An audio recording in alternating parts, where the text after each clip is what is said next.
अस्सलाम वालेकुम यूट्यूब वाले भराओ क्या हाल चाल है। उम्मीद है सारे भरा ठीक हो सन। जनाब वीडियो तुहाडे फायदे वास्ते वै, वीडियो मुकम्मल देखनी है, अपने यारां दोस्तां भरावां की भी दसना है जिन्हां ना हुण मौसम तब्दील विच यानी तब्दीली ये है कि जनाब बारिशां हो रही ने, खुडे कई भरावां ने जनाब गिले हो जाने ने कबूतरां ने, ते बिठा जनाब ज़ाहिर गल है बिठा गिलियां होनियां ते बस बननी है, तो काफ़ी मसले पेश सामने, जैसा कि जनाब अखा खराब हो जानियां, रेशा सही है, हर निवाज आवनी, तो जनाब ए चीज़ा मैं लैके आया, तो चीज़ा नोट कर लवे, स्क्रीन शॉट लै लवे, तो अपने यारा दोस्तां की भी शेयर करे।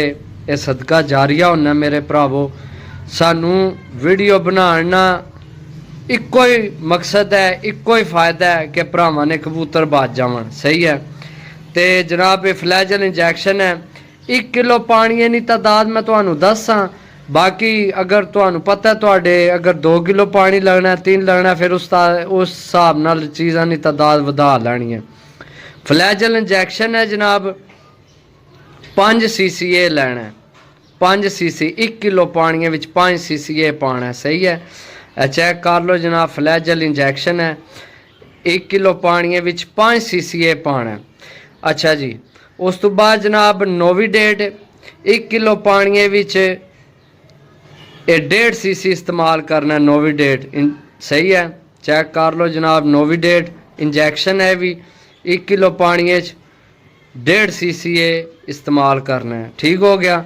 उस तो बाद जनाब टाइलोपिन सही है, 1 किलो पानी में 1 cc, 1 किलो पानी में 1 cc ये पानी है। तो जनाब 1 किलो पानी में 1 कैप्सूल माक्सल 500 mg ने। सही है, मैं ज़्यादा इस्तेमाल कर चुके हैं क्योंकि मेरा तो रोज़ ना काम, मैं रोज़ कबूतर नवे आमने तो असी तो इस्तेमाल करनी होनी है। बाकी जिस हिसाब ना तुसी पानी बनाना जितने किलो उतने कैप्सूल लै लैने। 1 किलो पानी 1 कैप्सूल खोल के तो जनाब ये इस्तेमाल करो। अल्लाह ने हुक्म नाल चीज़ां नोट कर लो जनाब, ये चेक कर लो। सही है, तो वीडियो अच्छी लगे तो चैनल की फॉलो लाजमी करना है। सही है, सब्सक्राइब करना है चैनल की। सही है दोस्तों, तो इंशाल्लाह जिन्हां भरावां ने कबूतरां ना मसला है मौसम तब्दीली विच, तो इंशाल्लाह हल होसी। काफ़ी भरा जनाब मैसेज करने, तो मिलसां अगली वीडियो, तब तक इजाज़त दो। अल्लाह सोहने वाला, अल्लाह हाफिज़।